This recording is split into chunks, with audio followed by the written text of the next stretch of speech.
ele vai estar falando sobre hipertensão arterial e diabetes, né? Então é muito importante que cada um de vocês preste muita atenção nas palestras, porque a gente vai estar fazendo depois o acompanhamento com cada hipertenso, cada diabético e pessoas também que estão diagnosticando hoje, né, que estavam com pressão alta. Então vamos prestar bastante atenção agora.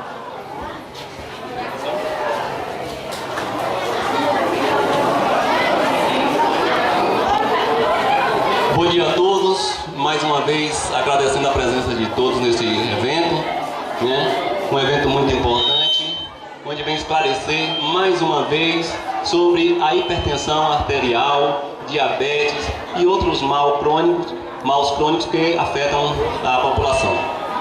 O nosso tema aqui é sobre a hipertensão arterial, né? E como está seu coração?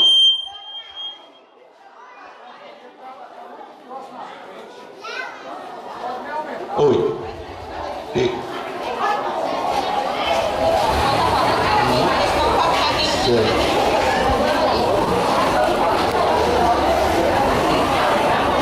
Nós vamos pedir agora que suspenda um pouquinho aí os atendimentos para que a gente possa estar falando e que vocês entendam o que a gente está falando, porque se não prestarem atenção vai ser um pouco difícil. É um tema importante.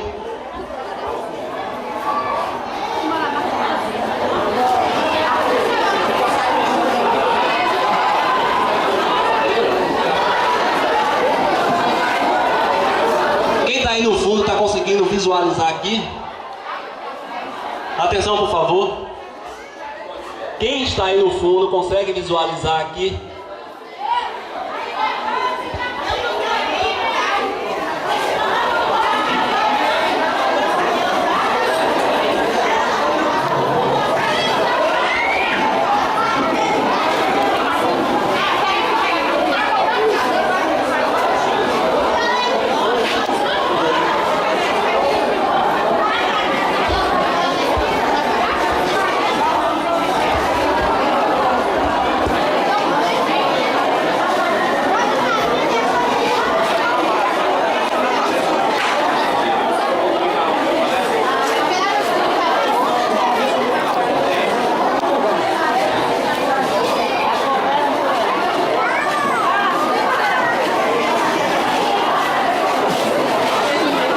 Tapetinga aí, pô. Dia a dia com você. Tudo esse grande evento aqui de Cacilândia. O site Tapete News está aqui diretamente da cidade de Cacilândia. Estamos entrevistando uma moradora da cidade de Cacilândia, Edneide Neves. Queremos saber o que você está achando da programação que o pessoal fizer aqui sobre a cidadania. Você está gostando? Como foi o atendimento? Eles te atenderam bem? Ótimo, o atendimento está maravilhoso, gostei demais, muito bom. E aí você também participou da alimentação? Participei sim, estava ótimo, muito bastante.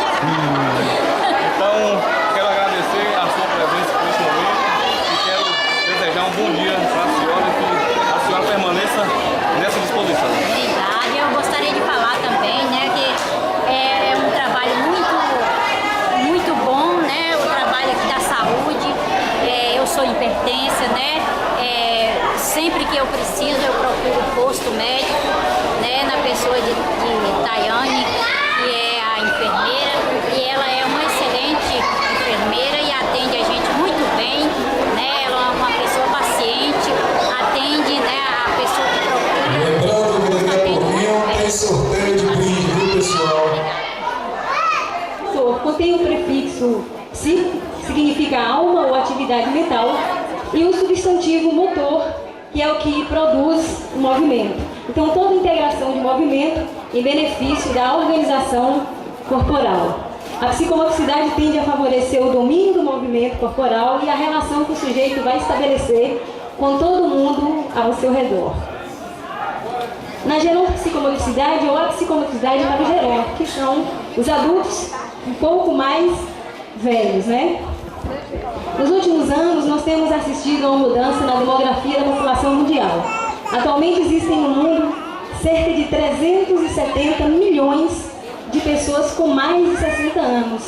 E estima-se que no século XXI, né, já no nosso século, nós vamos atingir cerca de 1.000 milhões de idosos. A população começa a envelhecer apenas quando a fertilidade diminui e os níveis de mortalidade permanecem baixos. Então a perspectiva média de vida é de cerca de 78 anos. Isso é a nível de Europa e América Latina e tal. Bom, a velhice é um processo, né, mais do que um estado. O envelhecimento é mudança de estado de existência, processo normal de vida, o qual é caracterizado por alterações de ordem anatômica, evolutivo, fisiológico, neurológico e psicológico. Então, o que acontece? Vai existindo aí as mudanças corporais, né? Na pele, audição, visão.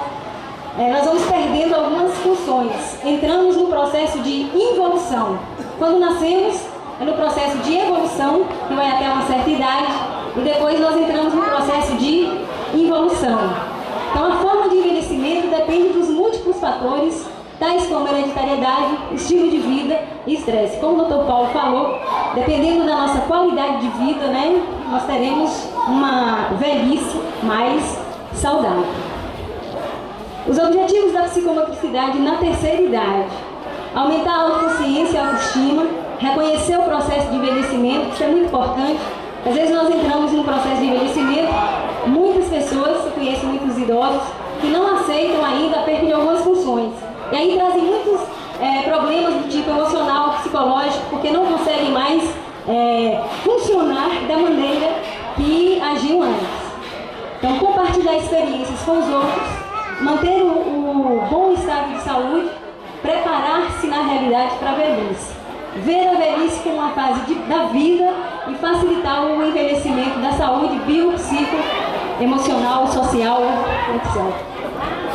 Promover a mudança de adaptação e capacidade de aprendizagem para um envelhecimento bem sucedido. Nós sabemos que hoje em dia os idosos não atuam mais como antigamente, né? As senhoras não tricoteiam mais, muitas delas estão lá no videogame, na televisão, nos programas de finais de semana, muitos participam de grupos de dança, de atividades físicas, e isso é muito bom.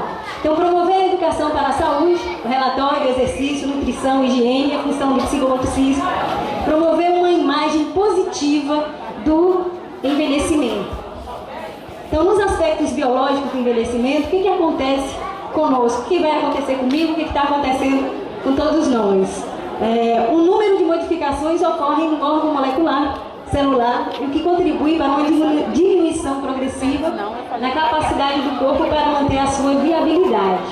É dada uma série de modificações biológicas que irá resultar em falta de iniciativa psicomotora, motivada principalmente por uma diminuição do desempenho psicomotor. Então, a diminuição da elasticidade reduz a execução psicomotora tanto em quantidade como em qualidade. O que é isso? Já na terceira idade, a gente já começa a perder alguns movimentos. Então, o caminhar se torna mais lento, né? A escrita, quem gosta de escrever, se torna mais lenta. Como eu disse antes, a perda da audição, da visão. Então, o nosso desenvolvimento psicomotor, que já vai estar um pouco mais adiantado, começa a evoluir. Muitos idosos se curvam e movem-se muito pouco a parte superior e inferior. Nós percebemos que tem alguns que chegam a uma certa idade e começam a andar mais lentamente, a coluna vai, né, envergando. Então, eles se arrastam os pés, tendo que usar uma bengala para caminhar. Isso reflete uma diminuição das capacidades de deslocamento e facilidade na locomoção. A locomoção começa a ficar mais difícil para o idoso. Então, o metabolismo... Primeiro a gente tem que saber o que é a pressão arterial. A pressão arterial, na realidade, é uma pressão que o sangue exerce contra a parede dos vasos. Isso a gente denomina de pressão arterial. Esse é o coração, ele tem 4 cavidades e aí ele vê os grandes vasos, artérias e veias. E aqui a gente pergunta então o que é hipertensão. Hipertensão é também conhecida como pressão alta, a elevação da pressão arterial por números acima de 14 por 9. Essa elevação anormal ela pode causar lesões em diferentes órgãos do corpo humano, como o cérebro, o coração, os rins e os olhos.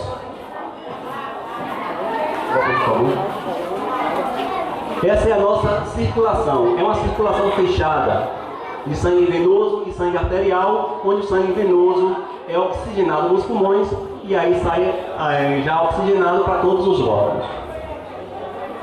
A hipertensão arterial ela é classificada de ótima a hipertensão estágio 3.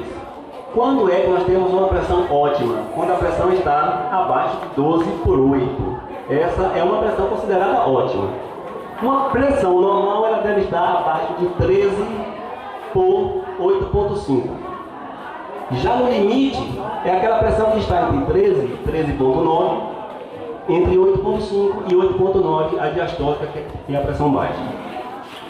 Já consideramos uma hipertensão estágio 1, aquela pressão em que se encontra uma sistólica de 14 a 15.9 e 9 a 9.9 de diastólica. A pessoa que apresenta um pico hipertensivo de 16 a 17.9 e de 10 a 10.9, essa já é uma hipertensão estágio 2. No estágio 3, a hipertensão já é acima de 18, a sistólica, e a diastólica acima de 11. Quais são os sintomas da hipertensão arterial? Normalmente, em alguns casos, você pode ter um pico hipertensivo e não apresentar nada. Você ser hipertenso e não apresentar nenhum sintoma. Mas é natural que você tenha uma sensação de mal-estar, ansiedade, agitação, dor de cabeça, tontura, borramento da visão, dor no peito, tosse e falta de ar. Quando a gente tiver uma dor no peito, a gente já tem que estar um pouquinho mais alerta e preocupado. Apareceram esses sinais, atenção, procure o posto de saúde, procure o médico, procure a enfermeira para a gente estar orientando e vendo realmente o que tem que ser feito para melhorar essa situação. Quais são os procedimentos para a gente estar aferindo a pressão? Normalmente o paciente chega ali no posto de saúde, esbaforido, e já quer que você afira a pressão, mas não deve ser assim. Primeiro, a gente vai explicar como é o procedimento, pedir que ele se acalme, fique tranquilo, pelo menos uns 5 minutos, né? Deve evitar bexiga cheia. Ele não deve praticar exercícios antes de 60 a 90 minutos, mais ou menos. Não ingerir bebida alcoólica, não tomar café ou alimentos e não fumar 30 minutos antes do procedimento. Deve manter as pernas descruzadas. É muito natural que o paciente chegue e cruza logo as pernas. Deita na maca, cruza as pernas. Isso é pelo pudor. Ele deve estar com os pés apoiados no chão, o dorso recostado na cadeira e bem relaxado. Remover roupas do braço, no qual será colocado o manguito, aquele aparelho que a gente vai aferir a pressão, e solicitar para que não fale durante o procedimento. É muito natural que a gente está ali aferindo a pressão, depois de ter perguntado o que o paciente está sentindo, ele falar dos seus sintomas, e continuar conversando quando a gente está querendo aferir a pressão. Aqui é uma senhora, a enfermeira ali fazendo o procedimento da aferição da pressão, ela tranquila, sentada, recostada no banco. Qual a importância desse problema?